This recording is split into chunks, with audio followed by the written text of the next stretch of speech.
Started as an East Coast vibe, now I'm going worldwide. We got this bitch going crazy. I used to take the Mazda for a drive, now I'm on the 405 like it's fuck you, pay me. We really sick of standing outside, had to push them all aside. It's what you get for trying to play me. I bet they make a movie when I told them to send me a video holding an object and start nodding. Anything is a dildo when you really put your mind to it. There's no such thing as too large or too sharp. Every time you stop to question yourself, I want you to tell yourself, I can and I will. There you go, folks. I had to play that for Jasmine. I don't think Jasmine had ever actually heard that one before. So, Jasmine, I just wanted to... smiling awkwardly. What's that? What's that? I was smiling awkwardly for that video. Like, oh, you were laughing. Come on, don't even play. Don't even play. But no, just because I want you to know, Jasmine, like, you might want to consider it. I wake up and watch that every morning when I wake up to help, drive my day, and get me focused on like my goals for the day. You know what I mean? To motivate myself, I play that video. And I just imagine to myself, if that woman can put that fucking big ass water bottle up inside of her and shit and whatnot, then what can I do today? Right? Right, Cyber? Like, you know what I'm saying? If she can do that shit, then I should be down in the fucking caves of Mandalorian and shit by tomorrow or whatever. That's some scary shit. Yeah, I ain't going down in the I'm sorry, but I ain't Mando. And I ain't Bo. I ain't Bo-Katan. I ain't going down there into the freaking mines of Mandalore anytime soon. But you can go down there, Jazz. Check it out though. See what's up. Go hang out with fucking what are those things called down there, Cyber? For episode 2? What was it called? They're hard to pronounce. I don't remember. All I know is it's some sea damn creature that it made me think of the sea creatures and Phantom Menace. That's the Mythosaur that you're talking about. No, I'm talking about There you go.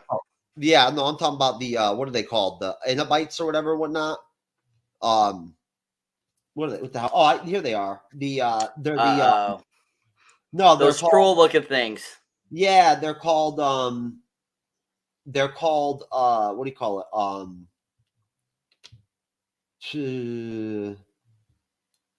Alamites. They're called the Alamites, right? And basically, when it boils down to it, then of course he also took on that freaking droid and that Cyclops-looking hybrid creature or whatnot that was like almost like what's his name? Darth I'm trying to think the guy from the Star Wars films. It's like half human, half technology. Either way, no. But basically, no, we saw the Mythosaur in episode 2, which was really interesting because really quick, I just want to mention that Bo-Katan saw it and Jin didn't. But folks, we are the MCU'S YouTube channel podcast. We're here to do Mandalorian season 3, episode 3 review. It's just the 3 of us. We may have another person pop on here and there. We'll have to see. But it's tough times these days and whatnot. People are busy. Not getting laid and making bad content and whatnot. It's not as good as ours and all that. It's very tough. So no, I'm just joking, folks.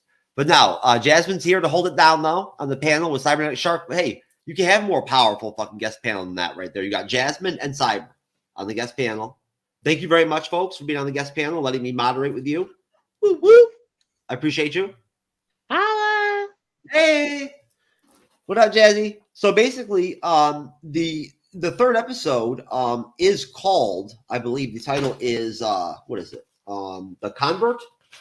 Yes, The Convert. It's a good title. It's an apt title. Now I want to ask you guys right off the bat. Were you thrown off by the sudden episode 3 complete change up of driving away from the main momentum of the first 2 episodes and the initial scene of the episode where we're still stuck with Mando, Grogu, Bo-Katan and whatnot and everything, right?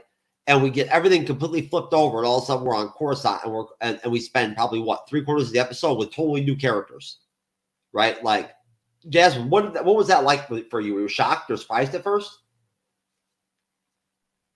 I was definitely surprised because the way that the show's been going, they've changed the format a little bit and they're giving us a little bit of a U-turn when it comes to the way that they're doing the story, which isn't bad. I mean, it's giving us more grounded storytelling when it comes to everything else going on in the galaxy, which is pretty nice and informative. Yeah, honestly, I don't know about you, Cyber. It immediately made me think of Andor. Did you feel that way at all? In a way? Did it feel like Andor? No, I didn't feel like Andor. That's not what I mean. I felt like the switch to the more serious, like character-driven, like dialogue-driven type scenes reminded me of Andor. Does that make sense? Oh, okay. Yes, it makes sense. I can see what you're talking about. Most definitely in this episode, because it's very focused on that duo there of those two characters, the female officer and the male officer there, science officer, whatever he is. It's really focused on them. So yeah, I definitely see some Andor. I can see some Andor references to that, most definitely. Yes, and you'd be talking, of course, about Dr. Pernish, or Pershing, and then, of course, the character, the character that ends up manipulating him is called Ilia, I believe. Elia is how you say her name. But initially, when she first meets her, she's Elia Kane, but now she's simply known as G68, and he's known as L52, right? Because of course, and we'll get into the amnesty program, whatnot, and all that. But Cyber, were you happy to see the shift? Were you happy in the change of pace and whatnot and everything? That they added a new wrinkle to the series, and we're going to go into kind of a different direction with that they added something different going on? I didn't particularly enjoy it. I liked how the first two episodes were. I think they were perfection.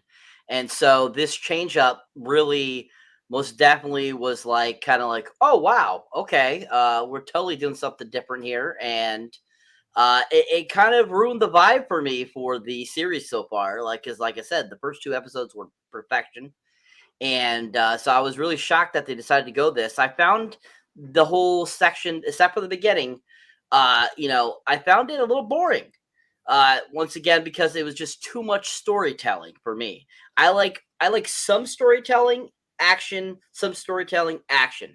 I like it. I like each thing kind of evened out. Whereas I felt this wasn't too even, because we had that great sequence at the beginning, and then we had kind of that last portion of the episode, the last third, that was just kind of boring to me.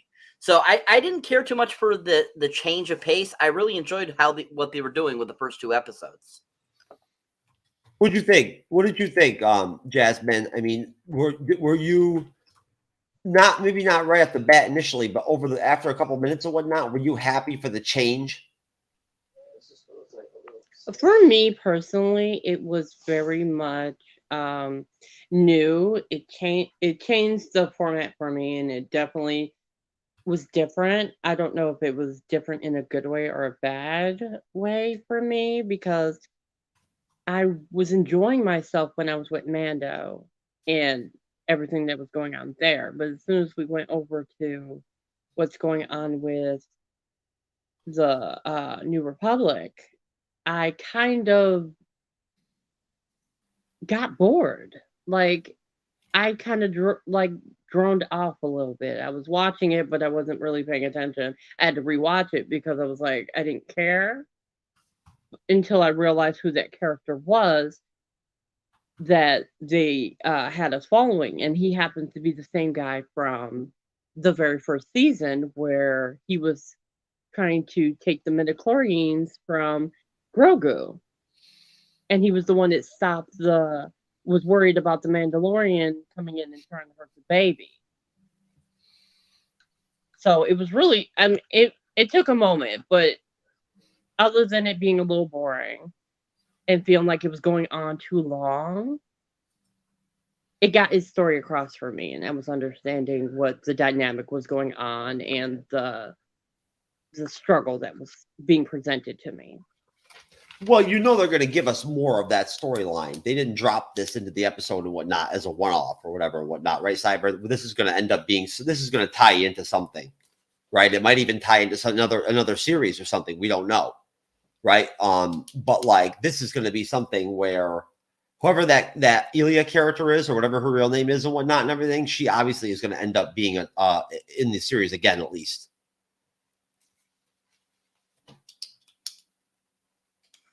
Was there a question there? Yeah. Do you agree that we'll see Ilia again?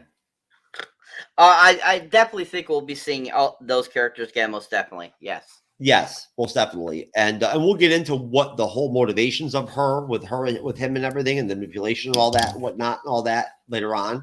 I'd be interested in hearing your opinions because I mean it could be a lot of different things. You know what I'm saying? I think it's bottom line. I think she still works for the Empire. That's what it boils down to. I think she's a rebel. She's a rebel or an insurrectionist essentially. That's why she ate the biscuit right there at the end. That was funny. I really like that. That was funny. No. So basically, folks, please do us a favor, of course, and support the MCU'S YouTube channel and podcast. We do really genuinely appreciate all of you. We're very humbled by our statistics and whatnot and everything and how well we do. And luckily, especially with women, I haven't looked at our analytics with women lately, but I'm sure we're doing good as always. I'm trying to get the podcast getting caught up right now. I'm hoping that maybe in about 2 weeks, I'll have it totally done. And we'll have our live shows back on track to where the next day I'll have them up on the actual Anchor podcast. And we may even change up and go from Anchor to a different directory, to a different main directory. But we'll see. But either way, please do us a favor. If you enjoy this during the live stream, please follow us on whatever platform you're on, whether you're on Rumble, Twitter. I'd love to see more people following us on Rumble. I think we all would. But we do really appreciate the support we get on Rumble. I mean, we've got, 7 of you right now watching us, which is really nice. It's, we wouldn't mind 77. We'll take 7. We're back on Facebook. We're back on our Facebook page, the MCU'S Bleeding Edge, but we have 3 followers. So do us a favor. Please follow us on Facebook, on the Facebook page, the MCU'S Bleeding Edge. Like this video. Like us during the live. Please feel free to ring the bell so you're notified when we do go live, especially on our Facebook page. And in the meantime, besides that, hopefully you'll enjoy this as an actual video on YouTube or whatever platform you're on, and do the same thing. Please like us and ring that bell. In the meantime, the opening scene of the episode, of course, comes right off episode 2. Jin is injured. He is still recovering from having been, having his ass kicked and stabbed and shit and whatnot and everything, fighting down there in like the mines of, Mandalore. Of course, after Bo-Katan like basically just ran through all them bitches like that, that Mando couldn't throw down with. Bo-Katan came at him and straight took him out. She's badass in the series, by the way. So he's still recovering from the injuries. They're outside of the mines now. Basically they talk and Jin is about as like, I guess you could say excited or like happy as he can be or whatever, kind of in a way. He says he's redeemed. He says, hey, I bathed in the waters and whatnot and everything. You saw me. I'm now redeemed. And Bo-Katan agrees, says that he has been redeemed, with the way, or whatever you want to call it or whatever. But she's troubled by having seen the mythosaur underneath the water, right? I think she's also wondering why it didn't eat them or why it didn't eat him, right? And this kind of plays into, Jasmine, what I was talking about in the last episode about, and the one before, about how I believe there's more to her than what meets the eye. I don't end up seeing her being on the good side of things, right? Let's just put it that way. By the end of the episode, by the finale, I don't see her being a friend of Mando's by then. But either way, I think we ended up with some jealousy there. But either way, she asked him if he saw anything down there. He, of course, says he didn't. But she saw the mythosaur, and she doesn't tell him that she saw it. Now, from what I understand and from what I've done in my research, guys, the mythosaur is very important. It's a very important cultural part of Mandalore, the Mandalorian myth and Mandalorian history, right? in the past, Mandalorian, big Mandalorian warriors, leaders would ride them into battle and shit like that and whatnot. Think Boba Fett.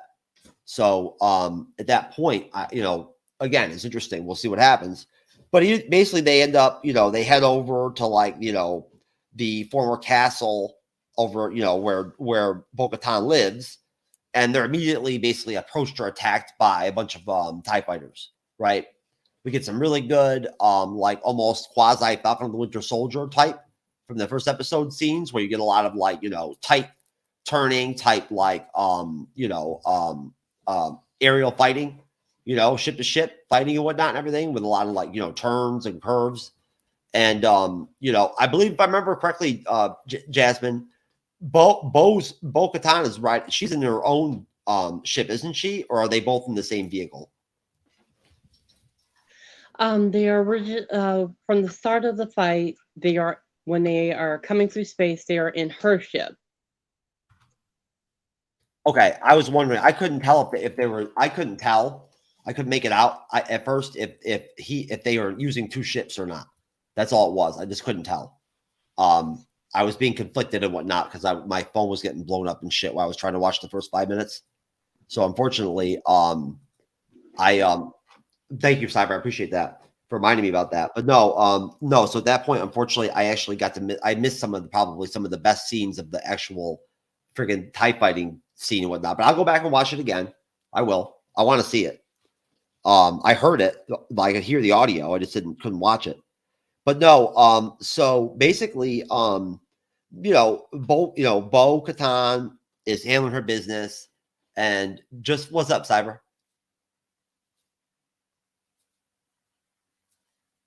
What? How the hell could you not watch that? That was the best fucking part of the episode. I did watch it. I caught a lot of it. I just didn't see the part where the castle got bombarded. I heard it. I didn't see it. The bombers were ever dropped. You have to see everything. I'm sorry. A creator contacted me and whatnot and everything, and at that point, I wanted to go ahead and address it right there at that point because it was something where I had to. I don't want excuses. Whatever. You're right. No. You're right. I should probably. Again, I didn't realize the episode was going to be 58 minutes long either. I didn't know that. I thought it'd be 40 minutes. I did not think it would be an hour long. I did not. So either way, though, folks, these are not excuses here from TrueKnowledge. No, but so basically. Bo-Katan kicks with Grogu's help. Kicks their asses, takes out the TIE fighters. And at that point, bombers show up and they basically bombard and fucking destroy the castle. Bo-Katan's pissed. She wants to fucking fight, even though they're outgunned and outmanned fucking 18-1. Yeah, but Mando's nah, we gotta get out of here, dude. We got to get out of here and get the fuck out of here. This is not going to be good for us and whatnot, right? So they bail out and whatnot. I know I'm very funny, Cyber. I know. I'm funny when I don't want to be funny, and I'm funny when I am trying to be funny. Isn't that good? That's a nice dynamic. No. So now we'll stop there. They don't say where they're going, right? He says, I know a safe place or whatever and whatnot, but they don't actually say where they're going. I don't think, right? No. So, Jasmine, I'll let you go first. Ladies first, then we'll go to you, Cyber. Please enlighten me and tell me. I love what I did see of the especially the TIE fighting, ship on ship fighting and whatnot. I really liked, and I really thought that the visuals, not only of the ships themselves and of the actual fighting, but the visuals of the landscapes were really sharply done, very, very high quality, really well done. The cliffs, the mountainsides and whatnot and everything, right?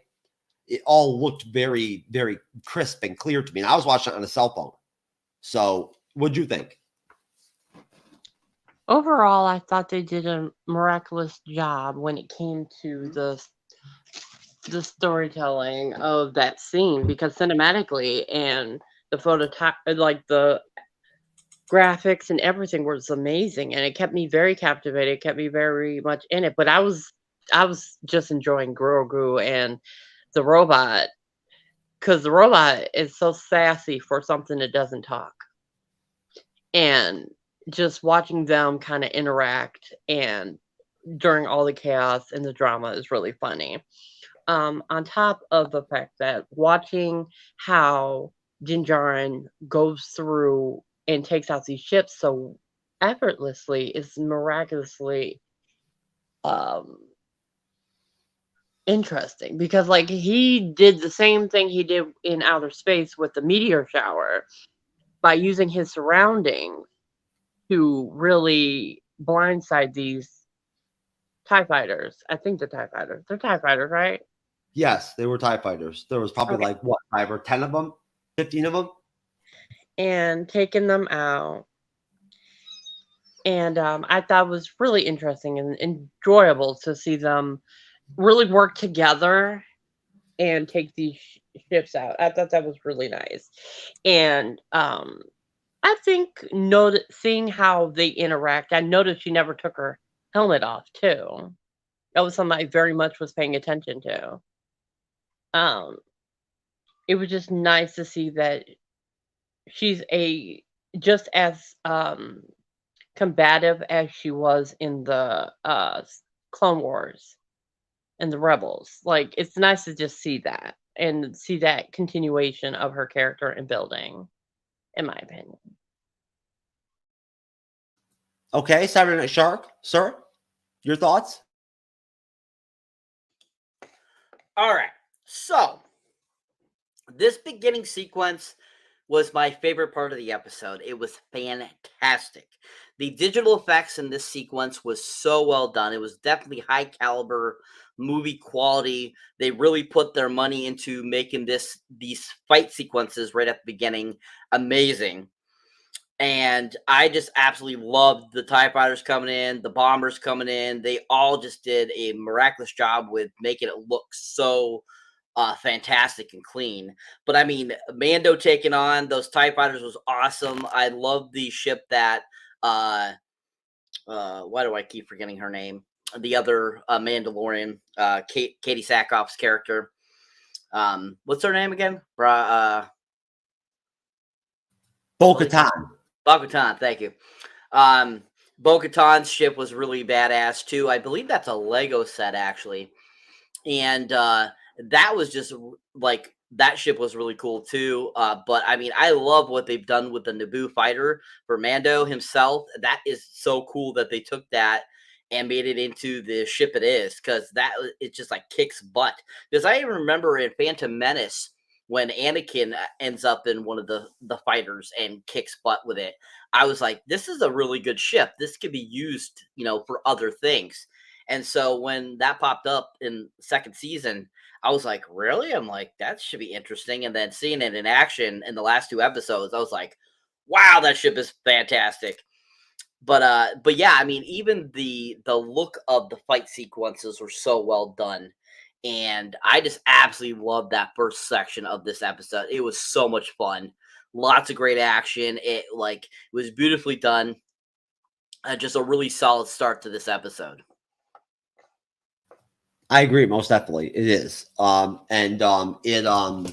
anything, it kind of, I think it was cool of them. I thought it was cool of them to flow right over into the end of episode 2 and have it, just the way that they sort of structure things to where that opening scene then led into and ended right before they then played the actual intro for the show, right? Like they had an extended opening scene before they actually played the intro. They don't usually do that. They don't usually have like an 8 or 10 minute scene first, right? Not that I know of. So I thought that was really cool that they made that change. It's nice to see, it's just something different, a little frill to give us something whatnot, a little change up. So coming off that now, what I really felt at this point, what happens is really it adds a different element that I've ever experienced or seen in the Mandalorian series, which we've never reviewed until now.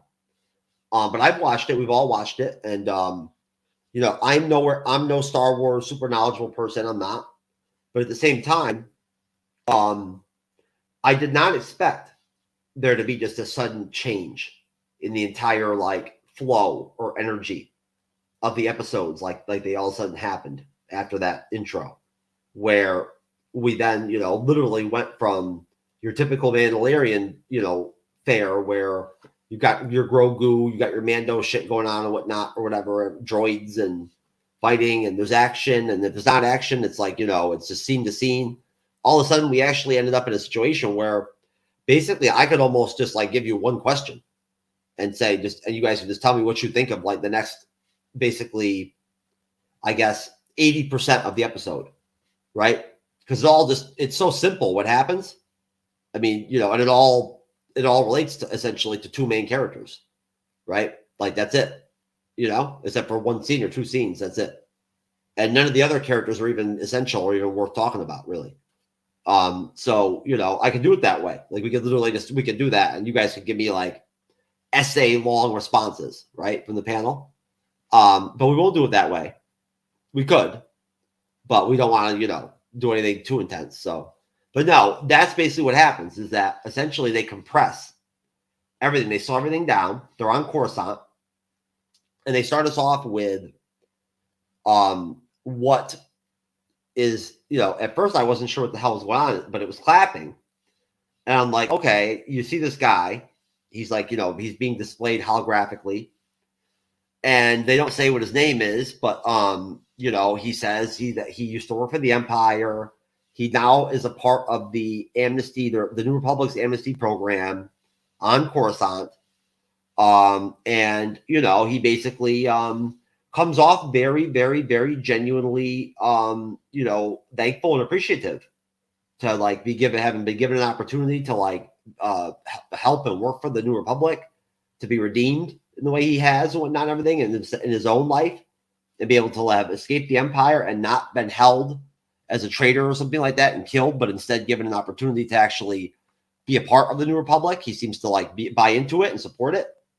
And he also seems very humbled and very contrite about the acts that he performed with his cloning and his scientific research and experiments while he was actually working directly and closely with Moff Gideon, who, you know, the woman we spoke about earlier that ends up, you know, becoming a focus and like basically becomes, you know, the other big character in like this chunk of the episode, also worked with him himself. And, you know, when he sees her after his speech, you know, at this, you know, conference or whatever, and whatnot, and he's, you know, he's asked by some of the other amnesties for former Empire, you know, type people to have a drink with them. He immediately recognizes the female character, you know, Ilia Kane, who of course is, you know, now G68 as they go by these titles. They're given these designated, like, you know, almost like code numbers or whatever, not names. And they all have them. And he knows who she is immediately. You can tell. He's very uncomfortable. He's very put off by it. You can see his disdain. Like he's very, right from jump, you can see that he genuinely did not like being a part of the Empire. He's not that kind of person. He did not like the things that he did and was forced to do and whatnot and everything. He did not enjoy it. And if anything, he has guilt in him for it. And he now like has issues with trusting people, I think, to some extent. I'm not sure if you guys got that from him, but I felt like he was very, very, very, very, you know, hard. It was hard for him to trust anybody, kind of. He felt very like alone and isolated almost. And, you know, I think that probably some of the things he did probably took a toll on him. But either way, he's actually reluctant. Not because of the woman, he's reluctant in general to even be around these fellow amnesties, amnesty type, you know, folks and whatnot and everything, and have the drink with him. But he sits down and does it. And he loosens up a little bit. He does. By the end of the conversation, he does. And right there, you know, of course, G68 is already she's setting her hooks right in them. You can see it from jump. It's obvious. It's so clear. It's right. Stevie Wonder would have saw it. You know what I'm saying? Like if he watched the episode. You know, he would have been able to tell. But either way, so He leads this very isolated, humbled sort of lifestyle. He doesn't seem very comfortable with his amnesty housing situation, with these robot situations. He has to have these sessions with his robot where like you ask him questions about like, are you angry today? Or, do you feel like you want to go out and hurt anyone today and whatnot and everything? He doesn't seem like he's happy with that. They've got him in this like shitty, stupid office job where he's like basically doing nothing. Like he's not even using any of his potential at all. Right. And he's this genius. Right. And basically, he ends up, accepting a tour around Coruscant from G68, where she just straight plays him. She has an objective. She knows what the deal is with him, and she works him, and she basically, gets it out of him that, he admits and breaks, and at first he doesn't want to say it, but he admits that his cloning research, as he said in his speech, would have saved his mother's life and would help the New Republic, if not for their view on the ethics of it and whatnot, and the morality of it and whatnot, and their opposition towards it. Which he doesn't come off as if he has an issue with that, or if he doesn't respect where they're coming from. He simply wants to contribute. He genuinely wants to help. I believe. I think he genuinely wants to be a part of the Republic and wants to be a part, help people with his research or his experiments, whether that's ethical or not. I don't know.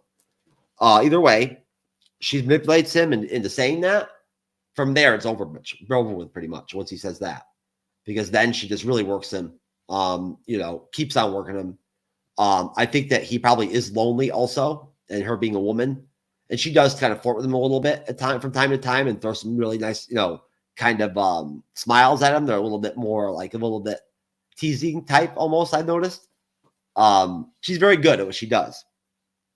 But she works him, and he wants to be useful, and she basically knows how to use the right words, because she explains to him that, like, hey, you can still help the New Republic. Like, hey, they're struggling; they can't even get their shit together right now. Like sometimes if to help to do what you want to do, like I know people who would like to support you that believe in your work. Like, if we want to help the Republic, sometimes we got to do some of the old Empire type shit. We got to go outside the rules and whatnot and everything to make it happen. He buys in.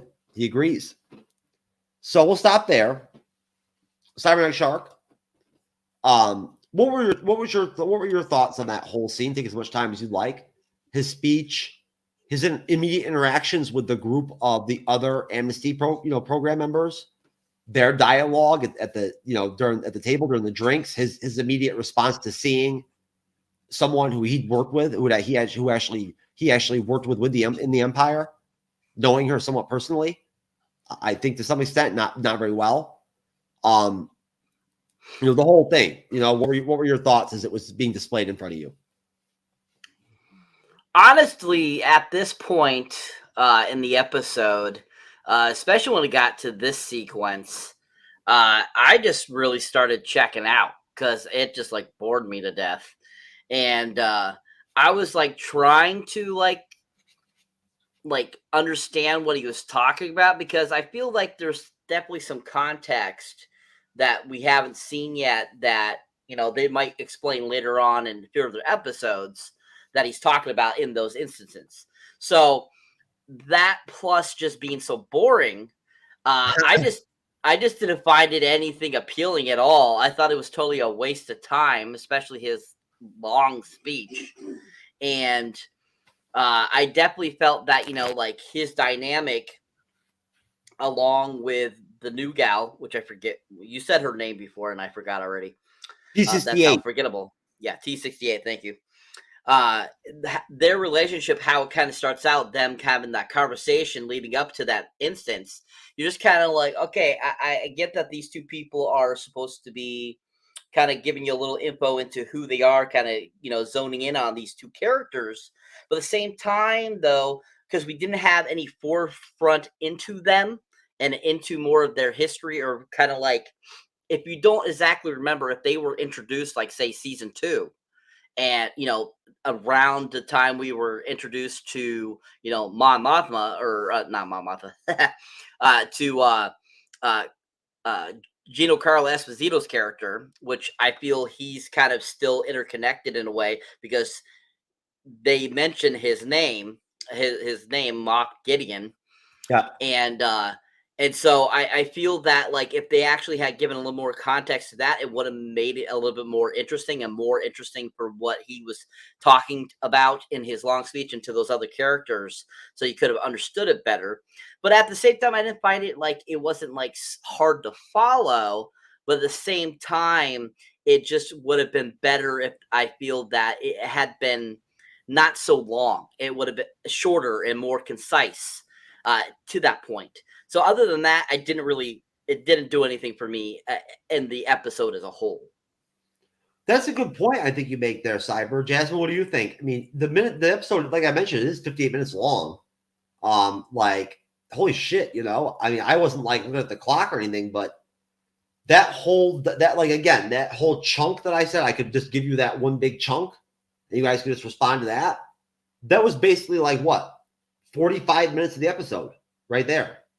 So, I mean, you know, I didn't have a problem with it personally. It didn't bother me. Like, I didn't feel like that when I watched it, like Cyber said. I didn't think to myself, like, shit, man, they could have tightened this up a little bit or whatever, whatnot. I didn't mind the loose end stuff, like the little, you know, bits and pieces stuff that didn't really add that much to anything. What'd you think? As the usual Star Wars person, they have moments like this in the films where it's not all action-packed and interesting. They have moments where it slows down just a little bit, depending on which film you're watching or depending on what series you're watching. So I'm kind of used to it, especially if you read the books. They have a lot of this. So personally, it was droning on a bit much, and I did kind of find her interesting. I did notice her little teases. She was definitely giving prey and trying to give like fragile seductress in a not so obvious way. It was very subtle, and he was picking it up, and she was doing a really good job at it. And the whole episode, I just spent there going, I don't trust her. I don't trust her. I don't trust her. And she proved me right. And with the fact that, you know, the whole episode is pretty much just them doing this mission and showing his life with it, basically showing you what Coruscant is like now and showing you that it hasn't changed much since back when Anakin and Padme were there. It's still the rich and the powerful trying to stay in power and control those that they take under their wing from, quote unquote, from the opposite side. It's basically the same thing. It's basically the Anakin story all over again with everybody that comes in there because they have plants from the old empire that are within their units, basically taking out anybody that they have and making them distrust the alliance or whatever. So it's interesting. I've found that very interesting with this episode in general, and pretty much the overall episode is just this overall mission and her teasing. Most definitely. I agree with you. I found it interesting too. I enjoyed it. I did. I thought it was a nice contrast for the first two episodes to kind of go in this direction and whatnot and everything. And I found that character, that female character, G68, essentially, her name is Ilia, I believe. I found her just interesting enough, right? And just good enough at what she was doing and captivating enough at it. Like you said, Jasmine, with her like sly little like flirting and whatnot and everything that was almost barely noticeable. You know what I mean? She is one stone cold fucking motherfucking bitch, man. Like, she's one heartless motherfucker at the end. It's pretty clear. She seems like she's a sadistic type person. It seems like almost. She gave me some vibes, like some similar vibes to almost like what was her name? Deidre from Andor, right? I got some Deidre vibes from her. You know what I mean? But like way more hardcore than Deidre, like evil compared to Deidre. Deidre's kind of a pussy, in all honesty. Like I could have beat Deidre's ass if I wanted to. I still could. But you know, not Cyril though. Cyril will get his ass beat. But no. But basically though, I felt like I want to make sure I understand correctly. If the actress's name is Katie O'Brien, I believe. I think it is. Let me see. I've got the Wikipedia pull up here somewhere. Hold on 1 second. Is it Katie O'Brady? I'd like to know the name of the actress, or the actor that plays Dr. Pernish. So I thought he did a good job. He reminds me of like a rough version of like looks similar to Charlie Cox in a way. At first. Let's see. Casting characters. Okay. Amid Tahi as Dr. Pershing. And let's see.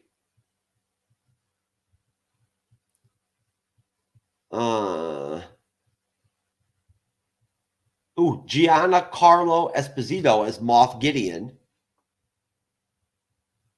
So apparently we're going to get some Moff Gideon, baby. Emily Swallow, of course, is the armorer. Now, we've already discussed Mrs. Swallow before and her potential career opportunities down the road. Right? Is she related to a lot of vagina? Possibly. Or Felicity Shagwell, or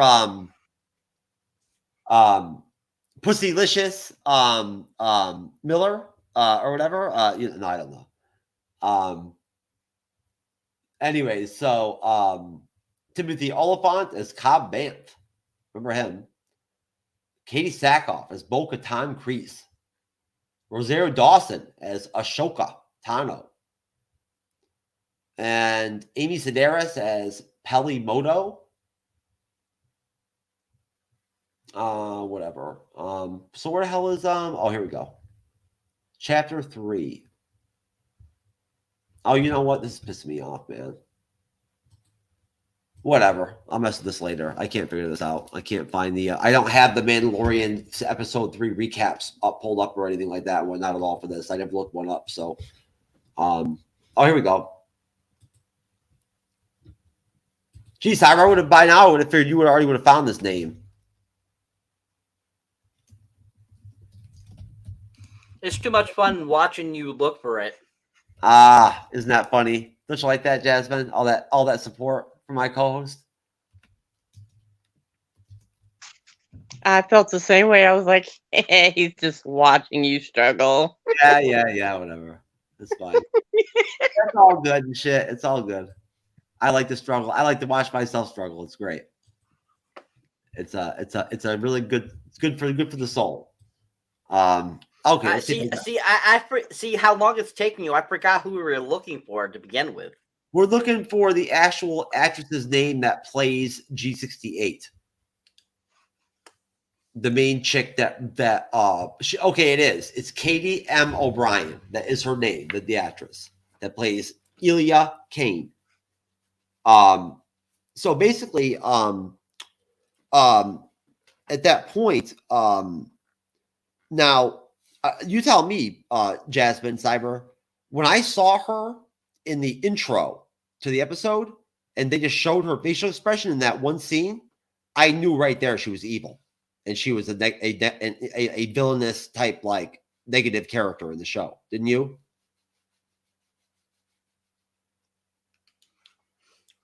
In the beginning of the episode, kind of like the epilogue, is that what you mean? You just see her that for that 1 second. I knew it right there.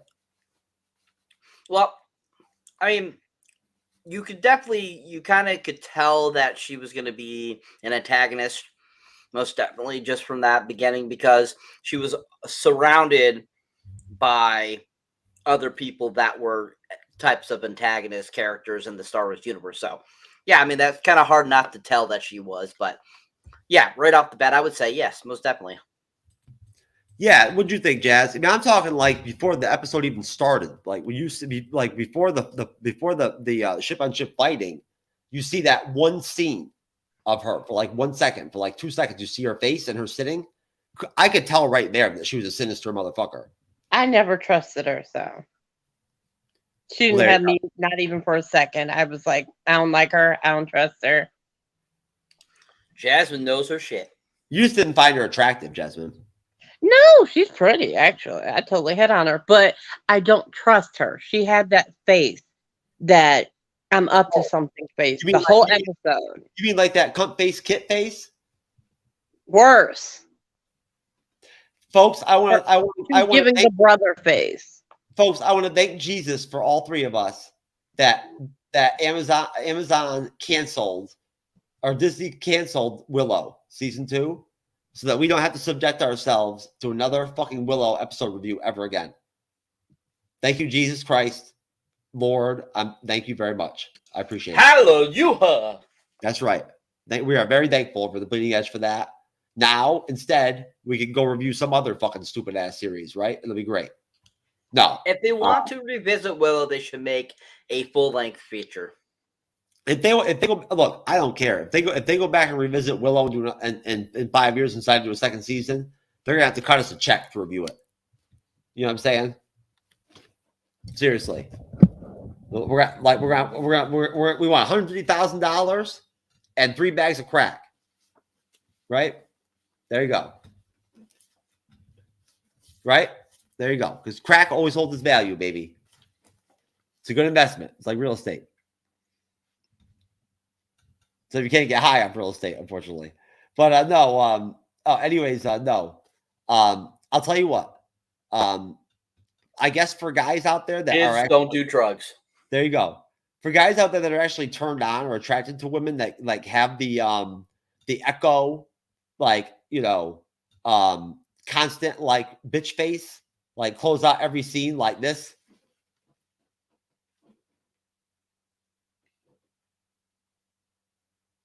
Like all fucking intense and mean and shit and whatnot in every single scene.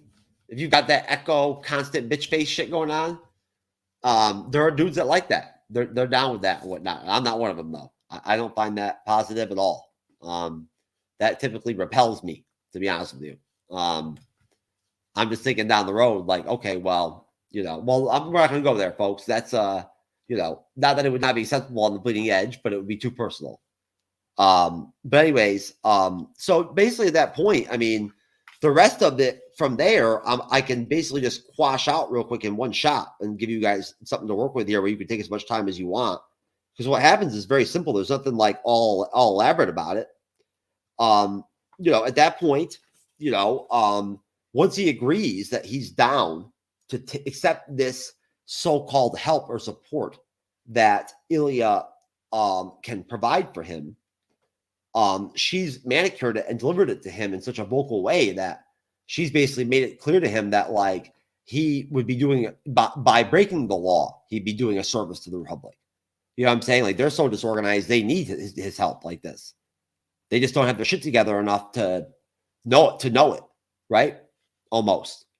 And so he wants to feel useful. He does. It's really shitty how he gets fucked over because he does want to help. I think he genuinely does. He wants to be a part of the New Republic. He wants to do good, right? He obviously experienced something unfortunate when he lost his mother. You know, he just gets played because essentially, you know, she plays him and uses him the entire time with the cloning tech bullshit. You know, when she takes him to go to this lab, this like, you know, mobile lab that she supposedly said is going to be set up for him. Even then, like things are looking sketchy because they're getting chased, right? And whatnot. And they're having to jump off trains and shit and everything and whatnot and do crazy shit and whatnot. It's all espionage-ish. But they get there, you know, they get to the lab and whatnot and everything, you know. And when they get there, he's like, he just won the lottery. He's like, this is the best shit ever, you know, but I'll only take the, like, you know, the least less possible, whatever, you know, even then he's like humbled He's like, I only get the basic necessities, what I need. And essentially, as soon as they walk out and go to their ship, the security forces come in. He tries to explain to them what's going on, but it's obvious right there that she fingered him. Like she's the one that got him arrested and reported him, and he gets cuffed up. Bam! All of a sudden, he's waking up on a table with some fucking weird looking alien dude, who I think was one of the ones from the original Star Wars films. I just can't remember which race he is of alien. But he has a really cool accent, like name or voice, I mean. And he's strapped to the table. GC-68's watching. GC-68, of course, is being looked at as a hero by the amnesty program. They see her as like a example of what the program can do, like the good people in it, right? Even though she's playing them. You know what I'm saying? Like, she's like wormed her way up into this shit. So she winning through this shit. And then, he wakes up and knows from jump what's going on, what the equipment is and everything, right? He knows. He's like, you're about to mind wipe me. And Dot's like, nah, bruh, it's all good. I've done this to myself 17 times. It's good for you, man. It'll grow hair in your chest. You know what I'm saying? So, but obviously the doctor knows better than that. He's like, oh, fuck, man, I'm fucked. You know what I'm saying? And so right there, G68 just keeps on manipulating and shit and whatnot. It was the AFC officer that just, gave her plaudits and whatnot and everything, and says, can I stay during the procedure? He's a good friend, that just lost his way, and I'd like to be here for this. When she really wants to just watch it because she wants to see him be fucking tortured, right? And then she takes a bite out of one of those fucking biscuits that he admitted he missed from the Empire and whatnot and everything that she dropped on his fucking doorstep earlier in the episode. Takes a bite out of that bitch, and that's the end of that. Before we go to the end and we actually get back to Bo-Katan and to Mando. So, Jasmine, thoughts on that whole big ass chunk of the episode? Take your time, my friend. I hate that cunt. I want to punch that cunt in the face. She's a bitch. I hated every moment of watching her play this man because he's so sweet and he was just wanting to belong and feel like he was useful in a world that was basically underutilizing the skill in which he had, which made me really sad. And how she played him, and just to see all hope gone from his eyes when he realized he got played, and then to be on that table, it was heartbreaking for me. So yeah, this episode felt like a little bit of filler, but overall it gave me love for this character, like getting to know him more than just seeing him in season 1 for that short period of time. So it was nice to see him, and I enjoyed watching him go through the tribulations and seeing how, basically New Republic acts now. And I hate that bitch. I hate that bitch so much. I want to give her a swirly. I hate that bitch. That's all. That's it? That's all you got from that whole section? That whole section is basically just espionage. They're leaping and jumping, and I didn't care because I knew they were going to. Hold on. What do you think her ultimate goal is? Like, or at least, or tell me, or you tell me. Obviously, she's part of the Empire. Okay. Like, she never quit. Like, I can tell, and I can tell that basically all she's doing is making him fear the New Republic and not trust them, so that she can sway him back to the Empire. I know what that bitch is about. Hey, obviously Dr. Pershing didn't. You know what I'm saying? Well, yeah, man can be swayed by some good pussy if he's into That's it. right. He just wants some pussy. He just wants some vajayjay, baby.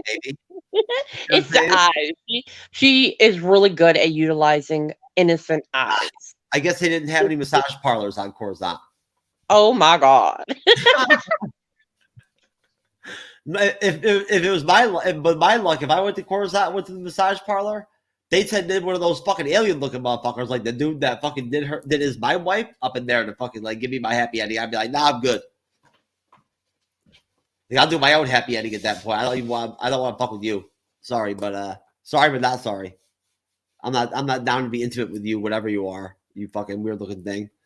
But Cyber, of course, you being a big believer in inclusivity and equality, you would accept the happy ending from the fucking weird alien fuck, right? Alien The mating. What? a female version of the fucking dude that did the mind wipe on Dr. Perdish, right? If that was your masseuse at the, like when you went to the massage parlor, to go to do your happy ending, you'd be okay with it. I wouldn't be down with it, but you'd have because you're down with inclusivity, right, and all that. No. I'm sorry, but it's some weird tentacle alien thing. Nah, I'm good. Wait a minute. Hold on a minute. If you're in a relationship or you're married, you have a boyfriend, right? If you fucking alien, and does that count as cheating? Technically, yes, but then I think there's a gray line that says no. What do you think, Jazz? Because it is a different species. And from another world. Jasmine, what are you thinking on this? You got any thoughts? I disagree. I think it's cheating. It's still cheating. Even fucking aliens is cheating? Still cheating. Ah, come on. It's a fucking alien. Okay, as a girl, I'll take it this way. It's not cheating if it's a male alien. What? That's not cool. I'm not down with all that. Nah. Exactly. That's not fair to me. Exactly. I do believe in that kind of equality. I do. So I don't think that's fair to us. It's fair. It's fair. You want it that bad. There you go. I guess. Well, what's worse? What's worse though? What's worse, catching your husband fucking an alien or fucking a sex bot? The alien. Okay. What do you think, Cyber? Is it more detrimental to your like relationship if you get caught fucking a sex bot or the alien? Well, I mean, you can look at it at several different angles.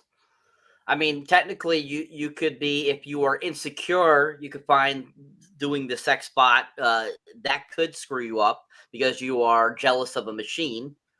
Or if you're doing the alien, I mean, it's a physical being, so yeah, technically, being would be cheating if you are married.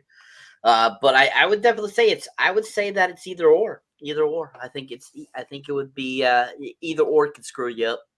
I just realized I've never thought about. I wonder what it would be like to do a threesome with a sex bot and a woman, right? Like how that would be, how that would go down. That would be interesting. I might actually write that down and ponder that. Right, for my like kind of like I don't do bucket lists, but like for my like whatever, like my next adventure, my next adventure list, in my constant path down the road of debauchery on the adult dating sites I'm on that are fucking crazy.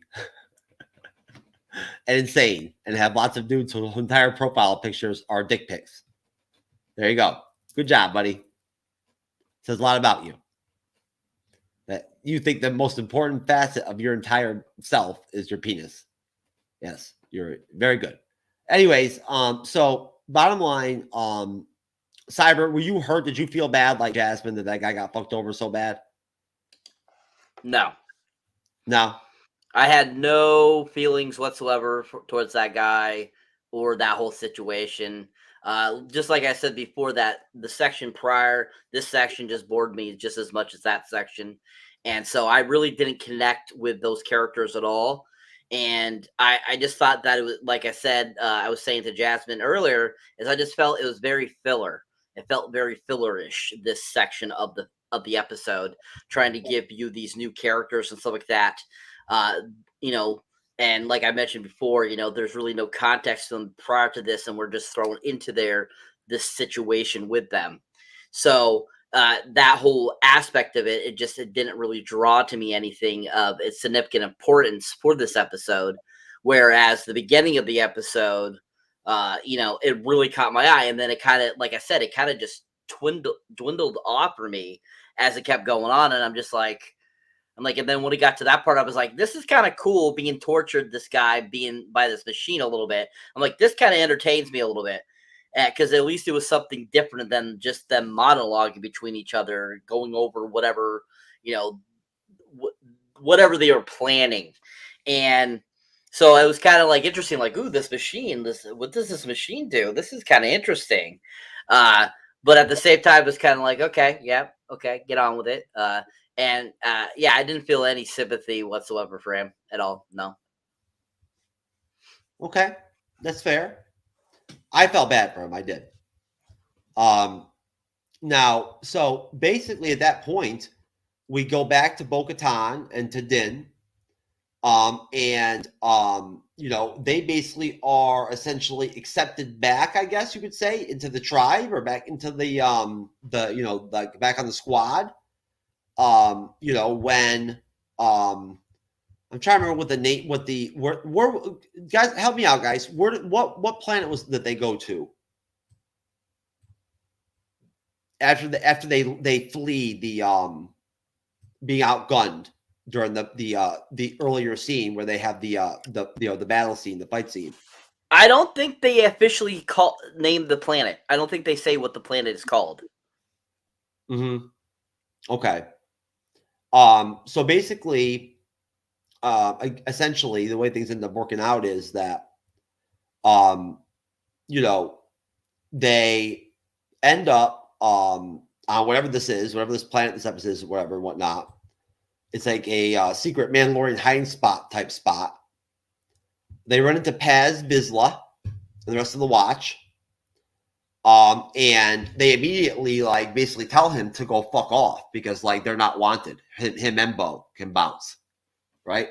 Essentially, if I understood, they were like, "You're not welcome," because they flat out said that, like, you're not Mandalorian anymore. Like, you know what I'm saying? Like, you're not, you know, you've gone off the path. He tells them.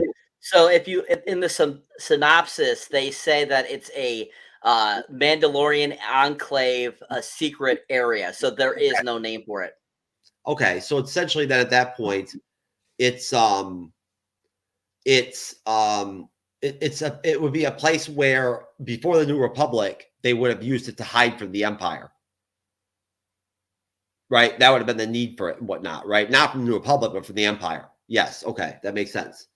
Because essentially, if I understand correctly, the Empire hunted them down, right? After they basically glassed, you know, to borrow a term from Halo, Mandalore. So either way, Din insists and tells them he's not an apostate any longer, right? You know, he's bathed in the living waters in Mandalore, and he provides a little tube of it to the armorer again, you know, Miss Swallows, and she verifies it right there. She swallows some of it and verifies it. You know, checks it out real quick, looks it, tastes it, and confirms that Din it not only has been redeemed, but Bo-Katan has now been redeemed as well somehow, right? I don't fucking know how, but somehow. And at the same time, too, she also reveals that the taste of the shit in the tube is similar to French vanilla coffee creamer, right? Remember that part of the episode? No? Okay. Anyways, so the armor verifies it. No, but she says Bo-Katan now too is redeemed. And I think that what she's referring to is the fact that if you notice earlier in the episode, when Bo-Katan is talking to Jin about, you know, what he saw, if he saw anything down there, she has her helmet back on, right? She doesn't go helmetless again for the rest of the episode. She's not helmetless at all when they go to the Enclave, right? And I think that's what she's saying when she says that she's been redeemed too. Katan, seeing that mythosaur, right? That the living waters were there, right? That being redeemed is possible, right? That the planet is still livable to some extent. Mandalore, it has revived her sense of duty and her sense of faith in the Mandalorian faith, I believe, right? And so that's what I believe the armorer was trying to say. Now, I could be wrong. You guys will have an opportunity to let me know if you differ with my opinion. This is the way, baby. And that's it. That was it. That was the way. Unfortunately, we did not get the mid-credit Grogu scene where he gets caught jacking it, right? In the pit there in the jet. Or waiting for that to have maybe next episode. But Jasmine, what were your thoughts on the final? I guess you could say 5 minutes of the episode, even that, less than that. With the different Mandalorians and what the armorer had to say, right, to Mando and to Bo-Katan. And then I've got one more question after that, but let's start with that. Honestly, the last part of it was just pretty much in short, just them knowing that they are redeemed and that they are part of a clan and they are accepted once again. And I feel like Bo-Katan feels like she finally accepted somewhere because she did lose everybody that she had that was a part of her enclave, and they're all gone and they left her behind. So she's felt lost and she's been sulking in that. And I think it's really nice to see that she hasn't taken her helmet off. And I was getting very much she believes again in the way because of the fact that she saw it. And I don't trust her. No, I think she's still going to do something to Din Djarin. I don't trust her at all. But I do think that she does have feelings towards Grogu, a child. I think she's protective of the child. I don't think she cares so much for Din Djarin, mostly out of jealousy due to the Darksaber. And I feel like that's where this is going, is her dealing with her issues with her own enclave and her own beliefs, on top of the fact that she's still jealous. And I see that when everybody was giving them their props for, being redeemed and saying welcome back, I did notice the big brooding guy who didn't want to let them in was upset. Even though you couldn't see his face, he was pissed. He didn't welcome them to the clan at all. He was watching them like, ooh, I hate these motherfuckers right here. Maybe he's jealous because he thinks Din's been slipping something to Bo-Katan. Oh, you're a dork. But yeah, overall, that's pretty much what I got of it. I just saw like a change in face, as in she was recruited back into the main face because she saw something that reignited that. Sure, most definitely. Cyber, anything interesting? Anything you want to mention about that final scene? So this is when the episode got back to being good again, I thought. We went back to the Mandalorians and basically kind of got to see this, hidden enclave of these Mandalorians where they've been hiding out. And we have kind of like this interesting conversation, with the different ones, and basically, Mando saying that he's been, cleaned and that he's been restored. And then they asked the same thing to Bo-Katan too, and she hasn't taken her helmet off since, and she hasn't, and she's been redeemed too. So I thought that was a really cool way to close out the episode. And I thought, like, seeing all the different Mandalorians there with all their different types of armor and stuff were really cool. And I just like how that whole sequence played out and kind of revived the episode for me.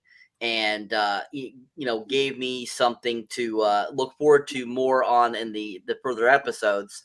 Because like I was saying earlier, that whole middle section just like took me out of the Mandalorian altogether, making me like, what's going on with the Mandalorian here? What happened? These two episodes were fantastic. This one kind of started out fantastic, and all of a sudden went beep. And I was like, what the hell? I'm like, what are they doing here? I don't think this is a good idea. And so thankfully how it wrapped up kind of brought that vibe back. So I was glad that they rounded out that story with Mando and Bo-Katan they're having them go back to, saying that they've been redeemed. And I thought that was really cool. Okay, great. Now, as far as what else I wanted to ask you, all I just simply wanted to ask you, Cyber, I'll go right back to you, was essentially now, where do you think this now? I mean, hey, maybe this was a filler episode. I mean, look, the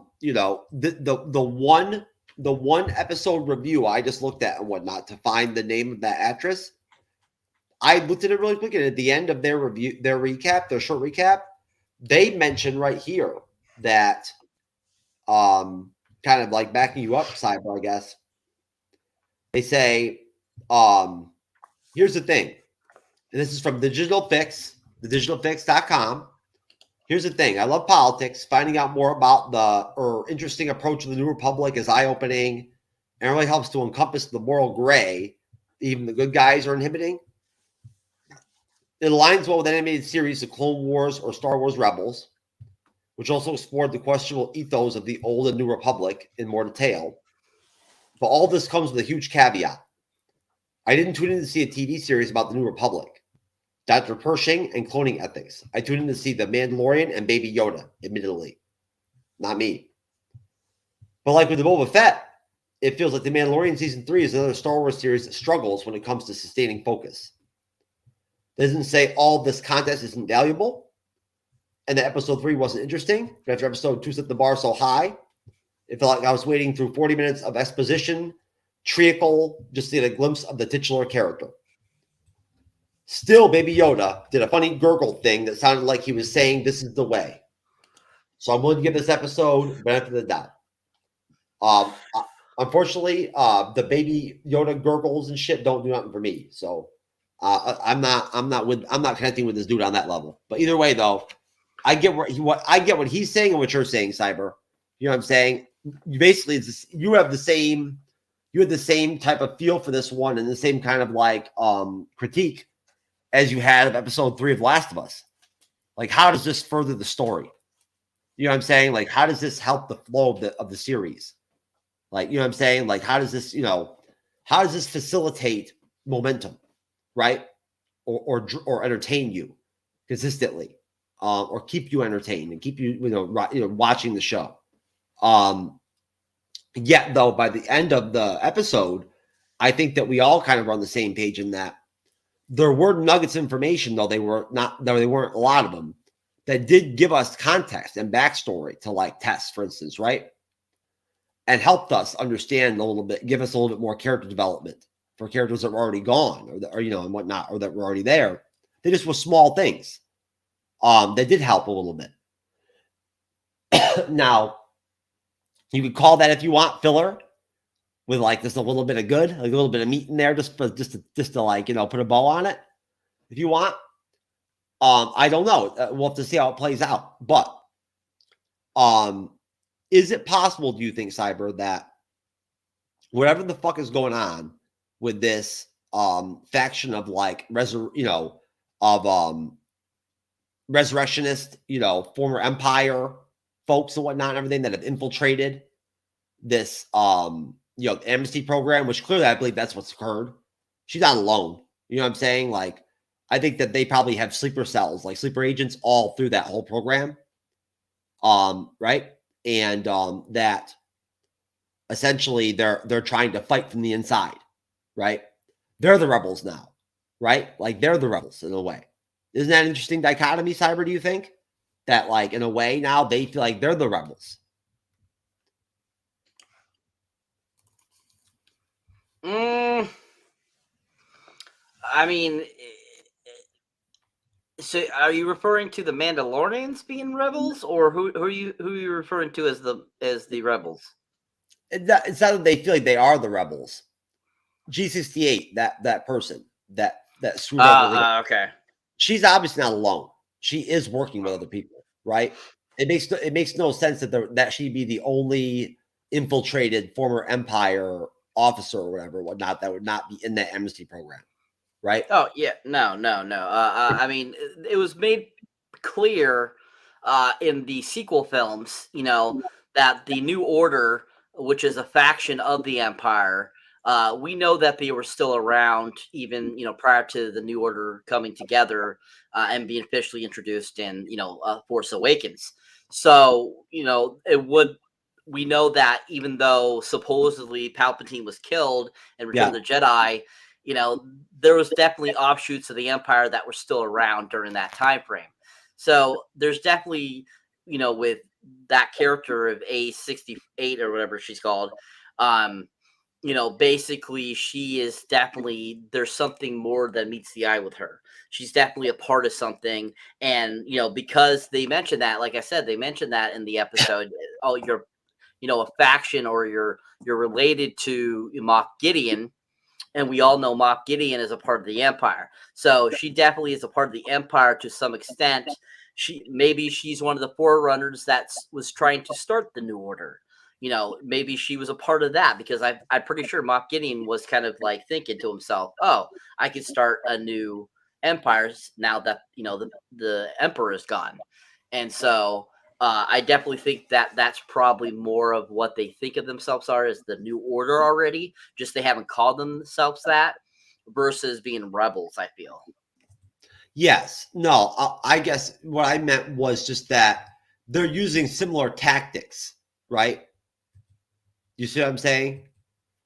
That like the rebels, they're having to infiltrate, the New Republic and whatnot and everything, right? In order to like try to regain their power is all I'm saying, right?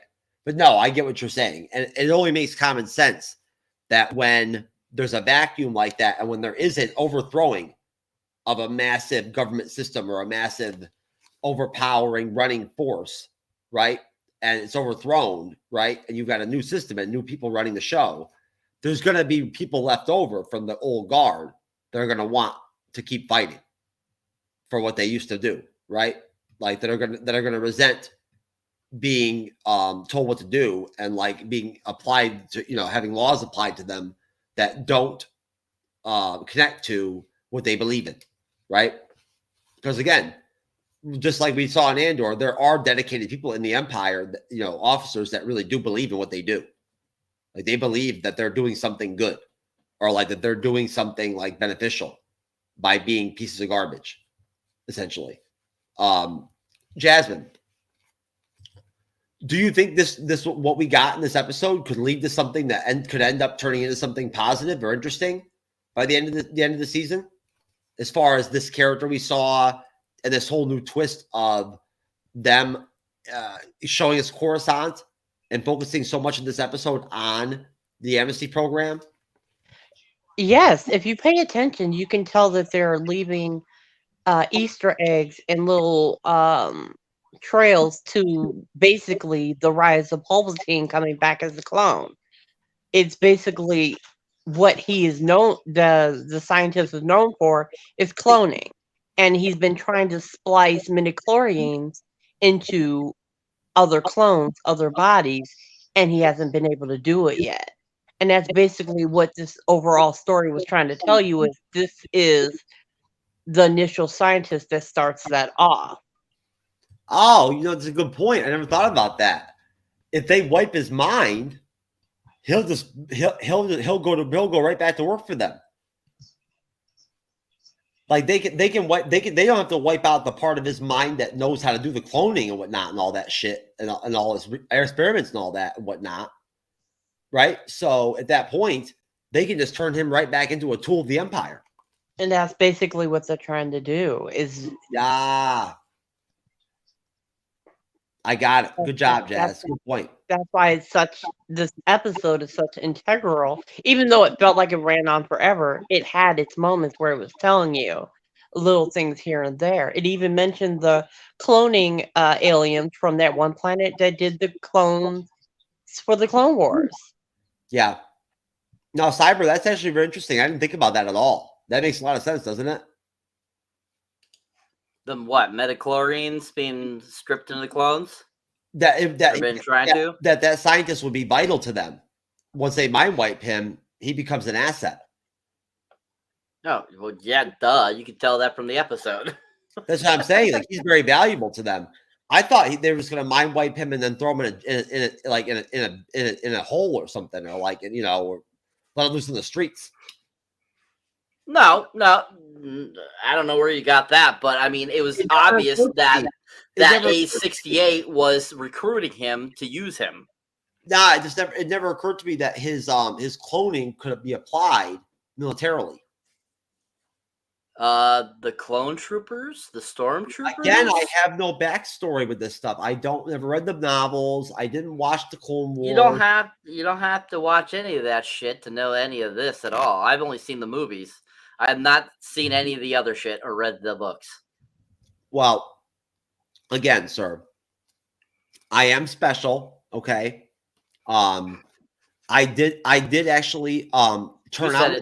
Nobody else did. I did officially turn out and fuck a Special Olympics silver winner, gold chick that won the silver medal. Did she Judy chop? I Judy chopped her ass several times. Okay. Over the course of multiple hours. Of course, all on video, and privately though. Yes, so I am so grimy, folks, that yes, I am that guy that banged a chick from the Special Olympics that one night and enjoyed the fuck out of it too. I thought it was hot. I did. And I made her wear her silver medal while I fucked her too. I did. It was great. Looked good on camera. What do you think, Jazz?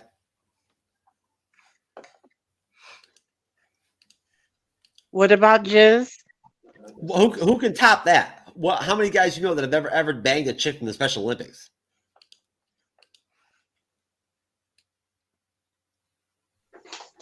I have no words. I mean, that's some serious game, Jazz. That's some serious game right there. You see what I'm saying? I have no words. That's some game, baby. You know, you got to be one grimy motherfucker to be out there banging chicks. Grimy, yes. Hey, I treated her very well, though. I did. I treated her very well. Treated her very ethically. And hey, I was doing something right. She wanted to get together with me again. So, did you tip her well? I guess if you say if you consider like, you know, getting fucked in the ass a good tip, like, you know, to end things off of the evening, then yeah. You know, I busted it up in her ass. So yeah, I give her, I guess if that's a tip, then there you go. I deposited my seed in her. There you go. So yes, it was a good tip. Of course, I'm infertile, so like I know, either way. But and then folks, also, of course, you know, just to be clear, there was the other time too that I decided to get together with a hot young Cuban chick. Remember Cyber, I told you about this? Where I pretended that I was fertile because she had an ad up that she wanted to get impregnated and have a kid. So I got to spend the night with this hot ass fucking young Cuban girl that was smoking hot, right? Having sex with her all night long and shit. Her stupid ass. And I can't even have kids. So there you go. When you're as big a dumbass as she was and whatnot, at 19 years old, wanting to have a fucking baby by yourself and shit, you deserve some shit like that to happen. Just to be clear. So I don't feel bad about that at all. Of course, we never got together again because when I drove her home the next morning, I finally couldn't take her bullshit. She started running her mouth and whatnot, and I'm like, you know what? Shut up. I'm like, we both know any guy that knocks you up, you're gonna have him on child support less than a month after the minute that baby pops out. Talking about I'll take care of the baby myself. Only on the MC's Bleeding Edge, folks. Only on the MC's Bleeding Edge, baby. Only on the MC's Bleeding Edge, folks. Just to be clear, guys out there, do not try any of this at home, okay? The MCU's Bleeding Edge does not endorse any of these activities. Do not have sex with any Special Olympic silver medalist winners, right? No matter, even if they are from, it doesn't matter if it's track or field or pole vault or anything like that. It doesn't matter. And also, don't be ninja nobody. Don't need ninja. Okay? All right? And on top of that, don't be banging chicks that want to have babies when you can't even have babies. Right? It's not cool. You know? It's not the way, baby. It's not the path. So, folks. Guys, ratings. Jasmine, what do you got? Give me your rating. I give it a good 7. Maybe 6. Hot 6. D. I'll shoot. There you go.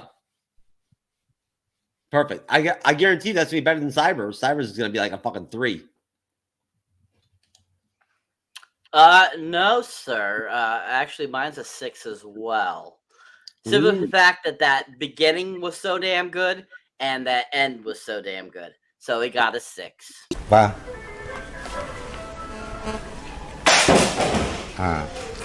Như vậy thì that is, of course, the guy that found out that Ironheart, they're going to make an Ironheart Disney Plus series, and he was getting a call, been told about it, whatnot. He just threw his phone against the wall. That he couldn't handle it. He's like, "Fuck what, Ironheart? Fuck you." There you go.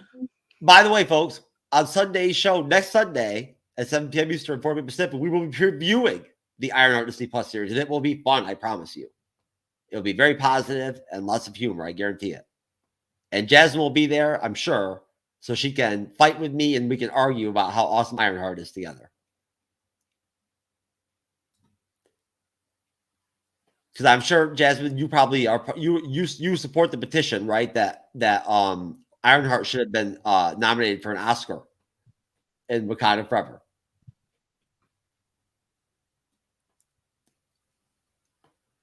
Jazz, I'm messing with you. I will be here for that Sunday, though. Okay. Oh, look, see, folks, I just me mentioning the word, I have a chance to argue with me about some shit, and she's all about it. She can't wait to come on now. She doesn't even care what it is. She just wants to argue with me. But no, folks, we are doing What If Season 2 this Sunday at 7 p.m. Eastern, 4 p.m. Pacific.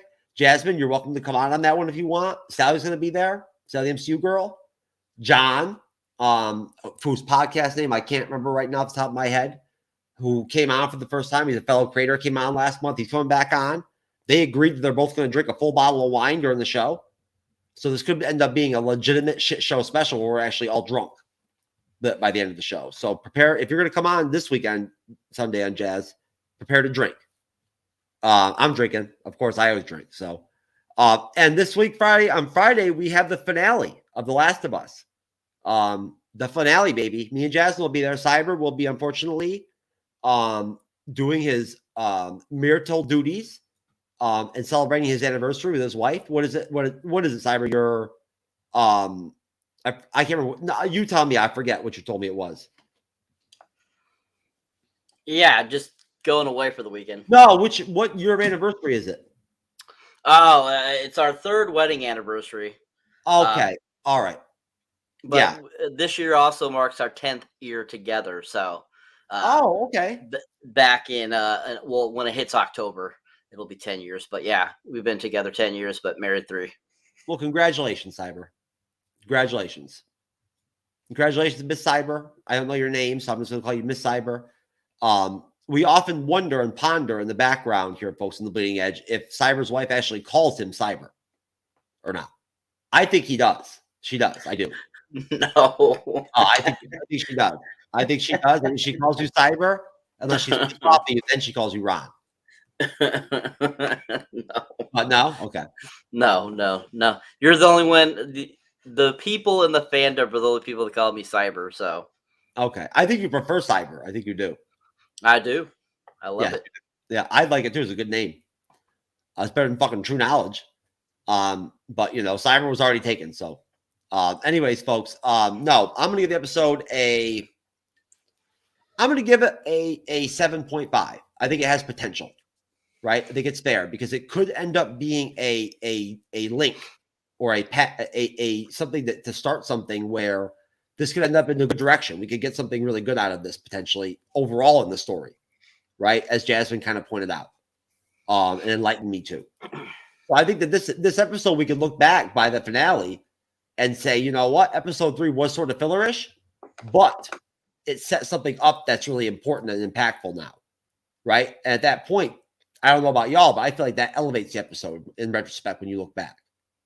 Kind of like how I looked at with Falcon and the Wilkin Soldier. I've admitted that I was very critical a lot during the reviews of the episodes, but now when I look back at it, without that series, we don't get Captain America 4. So hey, at that point, I think Falcon Winter Soldier is awesome. So there you go, folks. We're gonna do our plugs now and get the hell out of here. Jasmine, you actually have new content up on your YouTube channel. So if I can actually find it within 45 minutes, we might be Yes, able to. I do. I have basically I have the Captain America episode up, and then I'm going to do the first 2 episodes of Peggy Agent Carter on my channel tomorrow. Okay, hold on. Finding your YouTube channel is always a fucking like trip to the multiverse of madness. Letter U. I'm kidding. I'm joking. It's not that bad. I found it. I got it. There we go. All right, my dear. Now, let me find your new video. There we go, folks. There's Naomi. There's Jasmine. Hey, let's even open this bitch up real quick. Hey everyone, welcome back to my channel. Today I have with me Naomi. Please, how you introduce doing? yourself. Hi, my name is Naomi. I can't really, I don't know what else to really say, but good to be here. Nice to, enjoy a movie with you. Well, today we decided to work together and we're going to do a rewatch of all 4 phases of the MCU, starting with Captain America First Avenger, since it's the first one on the timeline. So I'm excited. I haven't seen this in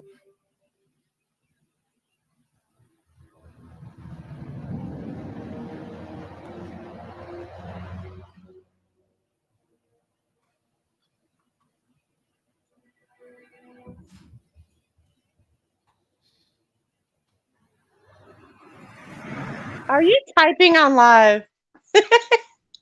No, not me. I Not would me. not. You're such a There you dork. go. There you go, folks. Jasmine has content, new content on Jazzy Girl Nerd Girl Reacts on our YouTube channel. Jazzy Nerd Girl Reacts. Okay. I promise I will go ahead myself. I will plug it myself. I will put links out for it, whatnot, and everything. I'll do what I have to do to make sure that you guys check it out. Support her. Okay. Go check out her content. Go check out her and Nay and the reaction they did to, of course, the first Avenger, Captain America. And support her channel, subscribe to her, and whatnot. Help her get up, help her get up to her first. What are you at right now, Jazz? 247? Help her get to 500. Maybe she can start competing with Cyber. We can actually get some kind of competition going. No competition, thank you. What's wrong with competition, Cyber? I don't like competition. Since when? Always. Oh, shut up. All right, Cyber, my friend. What have you been doing? Have you been taking a break from the individual content lately? Any new stuff? I have new shorts up, just not videos yet. But tomorrow at 5 p.m. my newest trailer reaction will be up. It's on the Teenage Ninja Turtles Mutant Mayhem film that's going to be coming out in August. So I did my trailer breakdown of that, so that'll be up tomorrow. Then the rest of this weekend, you'll be seeing my Creed 3 review and also my trailer reaction to another upcoming film as well. In the next week or so, I'll be having my full review of 65, my review of the film Champions, the newest Woody Harrelson film that just came out last weekend. You'll be also seeing my review for Cocaine, and Cocaine Bear's already out. What's the another one I just saw recently? Another newer film I'll be having pop up here soon too. Of course, Shazam 2, I will be having my review up soon. Then of course John Wick the following week, and then the following week will be of course Dungeons and Dragons, Honor Among Thieves as well. But yeah, if you enjoy me here on the Bleeding Edge, people, definitely check out my solo content. As you can see there, I'm at 590 right now, 10 away from 600. So let's get me to that 600 mark at least, and then next on to 750. And yeah, you guys have been great. Thank you for keeping adding and subscribing, people. That's right. And we know from the Bleeding Edge experience that once you hit that 750 mark, it just gets a little bit faster and a little bit faster and a little bit faster. So, you know what I'm saying? Once you get the 6, then the 750, that last 250 shouldn't be hard. Same thing for you, Jazz. You know what I'm saying? That's one thing I can honestly tell you that, I'm not even sure if anybody gave that to me as advice. Someone just told me about YouTube, like at one point, like, just so you know, like, if you gotta stick it out till you get to that first 1,000. It gets easier then. I don't think they were even trying to help me. I think they basically were just letting me know or whatever, or it came up in conversation. You know what I'm saying? Nobody gives you advice in this shit. Except me, right? But who would want to take my advice? I'm the guy that, bangs chicks from the Special Olympics. Anyways, either way, of course, I, besides that individual content, which I cannot show anybody, unfortunately, I'd love to. It's actually really good, but I can't show that. So I can't pull that up, unfortunately. I wish I could, but someday down the road, you never know. Maybe I'll be able to, although I'm not really sure how the legal laws apply with that kind of stuff. But, either way, folks, again, we have episode 4 of The Mandalorian next Wednesday. Cyber will be there. I'll be here. Cyber will be moderating. Jazz will be here, I'm assuming.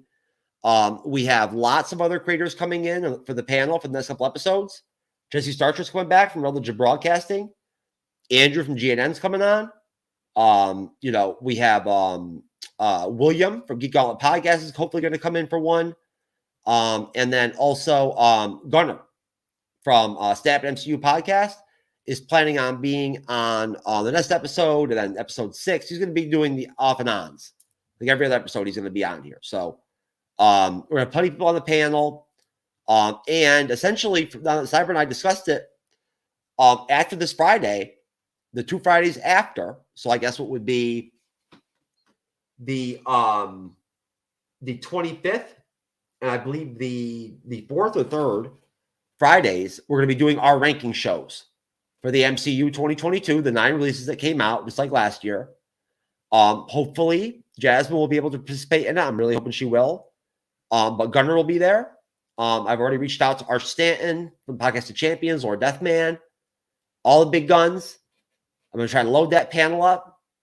And I'm going to try to find some people to come in and guest moderate for us so me and Cyber can play and just be on the panel and chill. Or maybe we'll just guest moderate it and we'll rank while we moderate. We'll have to see. But we're doing our ranking shows. Cyber and I can discuss the structure later on. But it should be fun. It's like fan service almost. It'll be a blast. There'll be lots of talking and discussion and lots of shit talking and lots of differing opinions and people getting upset and at their picks and whatnot and everything. And I'm sure somebody will probably pick Morbius as their number 1 film of last year. And they will win the not the Monkey Rambo Award for that. They will win the Chloe Zhao Award for that one. That's what they'll get right there. So anyways, folks, Cyberneticshark, thank you, sir. Great job on the panel, as always. Jasmine, my friend, great job on the panel, as always. Good show. Thank you for giving me this message earlier today. I don't know, what it's really about, but I appreciate you sending that to me. That was very kind of you. And I will, I'll try to employ that in my personal life. But in the meantime, folks, of course, we are the MCU'S Bleeding Edge YouTube channel and podcast. Thank you to everybody on Rumble, Twitter Live, Periscope. Thank you to the couple people on Twitch that caught us tonight. Thank you for the 7 people the last time I checked on our 3 follower Facebook page that were watching us. Thank you for YouTube. Thank you for all our supporters. I'm doing an episode of the Whiskey Rebellion with Mark Rutledge of the Religion Broadcasting Network this month. And again, Last was finale Friday night, 9:35 p.m. Eastern, 6:35 p.m. Pacific. We're out of here. God bless you. Be good. Have a good weekend. Have a good rest of your week. And stick with the MCU'S Bleeding Edge. We keep getting better and better and better, baby. More and more funny, more entertaining. We got lots of good shit to cover. And thank God Willow Season 2 is canceled. Thank Jesus. Jasmine, any last thoughts on the cancellation of Willow Season 2 to close out the show? It was a really bad show. Oh, that's it? Okay. That's very good. I wanted something good, like something profound to close the show out. Not. It was great. Okay, great. Yeah. That was a great addition. That was a great closeout right there, Jazz. That was a heavy hitter right there. I'm telling you, that was a killer. But either way, folks, we'll see you next time.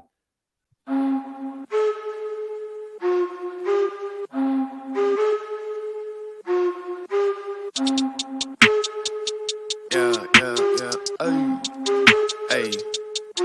I said, excuse me, but you don't understand where I'm at. I was all around the world, on span, across the map. I've been laying low and now it's time to pop up, bitch, I'm back. Now I'ma run it up. Snooze on the kid that you done with.